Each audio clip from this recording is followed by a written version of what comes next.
Good morning. Could I ask ministers and chiefs of defense and delegations to take their seats?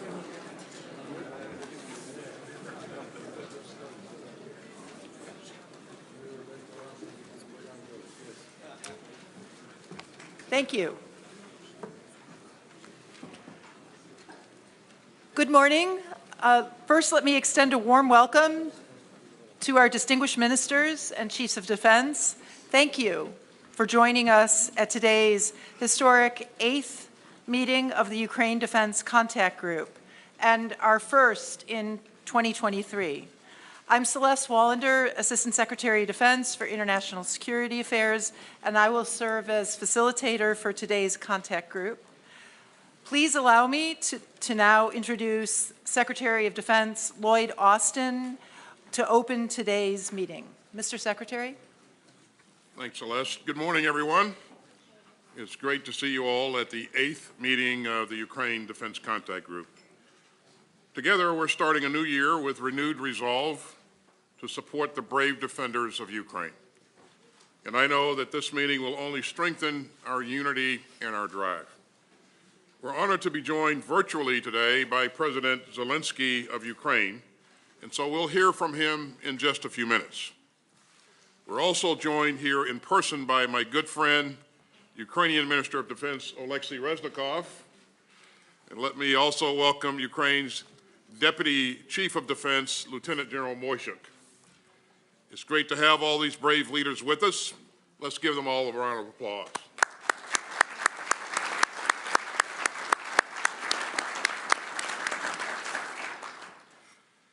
Now, I know that everyone here was deeply saddened by the helicopter crash on Wednesday just outside of Kyiv that took the lives of more than a dozen people, including Ukraine's Interior Minister. So let me express our deepest condolences to our Ukrainian friends here today and to all of the families in mourning after this tragic crash. We're meeting at a turbulent time. But if you look around this table, you can see the resolve and the unity of this contact group. Some 50 countries have stepped up to help Ukraine defend itself and deter future threats. When Putin launched his reckless and unprovoked invasion 11 months ago, he thought that Ukraine would just collapse. And he thought that the world would just look away. But Putin didn't count on the courage of the Ukrainian people. And he didn't count on the skill of the Ukrainian military. And he didn't count on you, on everyone on screen and around this table. But we need to keep up our momentum and our resolve, and we need to dig even deeper. This is a decisive moment for Ukraine and a decisive decade for the world. So make no mistake, we will support Ukraine's self-defense for as long as it takes. Now, we know that Russia remains bent on aggression and conquest. And Russian forces have increased their horrific attacks, killing many innocent Ukrainians. And we saw the cruelty of Russia's war of choice again just a few days ago in the city of Dnipro. A Russian missile strike ripped into an apartment building, killing at least 46 civilians, including children. The Kremlin's forces continue to bombard Ukraine's cities and citizens. And Russian forces have targeted power plants, theaters, sports arenas, and centers of Ukrainian history and culture. Russia's attacks are designed to break the spirit of Ukraine. But they have failed. And the people of Ukraine have inspired the world. And meanwhile, Russia is running out of ammunition. And it's suffering significant battle losses. And it's turning to its few remaining partners to resupply its tragic and unnecessary invasion. And even Iran and North Korea won't admit that they're supplying Russia. Just compare that to the groundswell of support for a free and sovereign Ukraine represented in this room. I'm especially proud that the United States has greatly increased its security assistance to Ukraine. Last month, the United States announced that we will provide a Patriot air defense battery and associated munitions. We also included Bradley infantry fighting vehicles and other armored vehicles in that major package of security assistance. And today, I'm pleased to announce another major new round of U.S. security assistance that helps to meet Ukraine's most urgent battlefield needs. This new security assistance package is worth up to $2.5 billion, and it's one of the largest yet. It brings total U.S. security assistance to Ukraine to more than $26.7 billion since Russia's unprovoked invasion last February. Our new package provides even more air defense capabilities to help Ukraine defend its cities and its skies. And that includes NASAMS munitions and 8 Avenger air defense systems. This new assistance package also helps meet Ukraine's urgent need for armor and combat vehicles. So we're providing 59 more Bradleys, 90 Strykers, 53 MRAPs, and 350 up-armored Humvees. And this new package will also provide thousands more rounds of artillery. So the United States remains determined to lead and to do our part to help Ukraine defend itself. Now, the United States will also provide Ukrainian forces with combined arms and joint maneuver training. And this training will work in concert with efforts by the European Union and others. And as the United States increases our support on multiple fronts, we're also prioritizing accountability with cooperation from the Ukrainian forces. And we're proud to stand together with our valued allies and partners to support Ukraine's self-defense. Poland has been a leader in providing armored vehicles, in training Ukrainian forces, and in providing shelter for Ukrainian refugees. Our German hosts have announced that they will also provide a Patriot air defense system for Ukraine, complementing our own Patriot contribution. Germany will also donate Marder infantry fighting vehicles for Ukraine. And last week, Canada announced that it would provide a NASAMS air defense system to Ukraine. Now, that's a major investment in Ukraine's ability to defend its skies. France also announced a significant donation of AMX-10 light tanks. And many European countries have announced their own training initiatives as a part of the EU's military assistance mission to Ukraine. These announcements, especially on air defense donations, are direct results of this contact group. And today, we will continue our important work together. Our Ukrainian friends will discuss the situation on the ground and their most urgent needs, especially air defense and armored vehicles. And then we'll discuss our complementary training initiatives. We'll also get an update on ways to energize the industrial base coming out of the National Armaments Directors Meeting. And finally, we'll hear from many of the countries here today about your ongoing support for Ukraine's self-defense. Ladies and gentlemen, this is a crucial moment. Russia is regrouping, recruiting, and trying to re-equip. This is not a moment to slow down. It's a time to dig deeper. The Ukrainian people are watching us. The Kremlin is watching us. And history is watching us. So we won't let up. And we won't waver in our determination to help Ukraine defend itself from Russia's imperial aggression. Now, we're honored today to have a special guest with us, President Zelenskyy of Ukraine. His leadership and grace under fire have inspired the Ukrainian people and everyone in this room. He embodies the spirit of Ukraine. And as he told our Congress last month, Ukraine is alive and kicking. So, Mr. President, Let me turn it over to you to share your message with this contact group, and thank you so much for joining us. Over to you, Mr. President.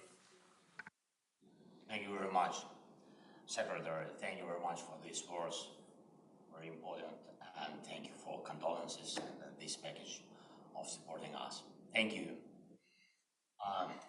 Ladies and gentlemen, dear participants of the Victory Makers Coalition, I'm grateful to you for the achieved unity, for this dialogue and cooperation format. We see the results on the battlefield in Ukraine. Thank you. On the battlefield against our common enemy. And I believe that our unity will only become stronger with every new Ramstein. But do we have a lot of time? No. Terror does not allow for discussion. The terror which burns city after city becomes insolent when it feels that the defenders of freedom run out of weapons against it. The war started by Russia does not allow delays. And I can thank you hundreds of times, and it will be absolutely just and fair given all that we have already done. But hundreds of thank you are not hundreds of thanks.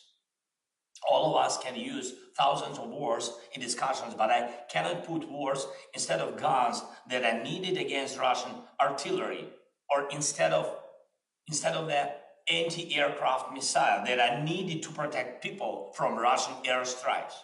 And I am truly grateful to all of you for the weapons you have provided. Every unit helps to save our people from terror, but time remains a Russian weapon. We have to speed up.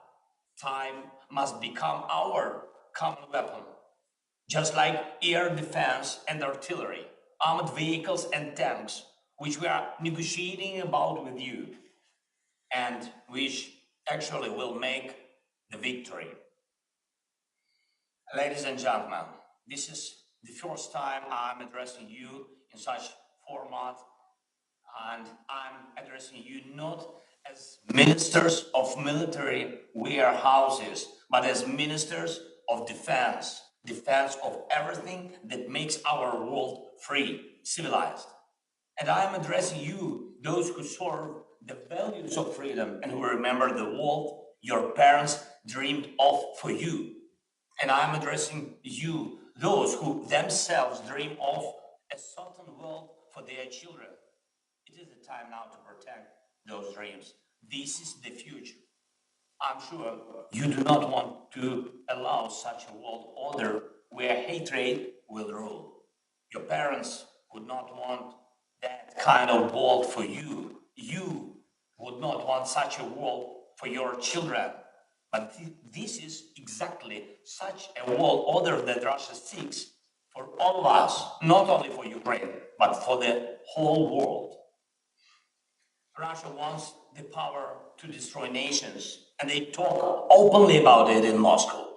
Yes, Russia wants to destroy law and universal human values, and the Russian troops, by their actions on the territory of Ukraine, are fighting just for this, in order to teach the world to hate.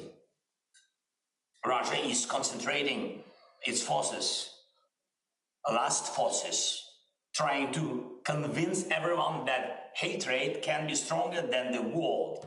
That is why you and I have to speed up. We have to do it.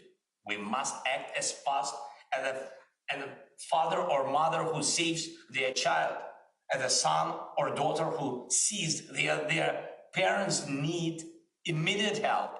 It is about what kind of world people will live in. People who dream, love, and hope. They hope that their freedom will be protected for Ukraine, for all of Europe, for each and every coalition's country. It is about people who believe that evil and hatred will always lose. The Kremlin must lose. Ladies and gentlemen, You are strong people of powerful countries. And I know your bravery, and I appreciate everything you have done and are doing now. I encourage you to make such decisions that can deprive Russian evil of any power. You can start this policy today. It is in your power to make a Ramstein of tanks, not to bargain about different numbers of tanks, but to open a principled supply that will stop Russian evil. And we also count that your next gatherings will go down in history as Ramstein of F-16 and long-range missiles. It is in your power to guarantee such artillery and any aircraft defense that will crush terror. It is in your power to make the victory. So may your decisions hit accurately. Just like our heroes on the front lines, glory to all of our soldiers and sailors, sergeants and foremen, officers and generals, and thank each and every one of you who defends freedom. Slava Ukraini!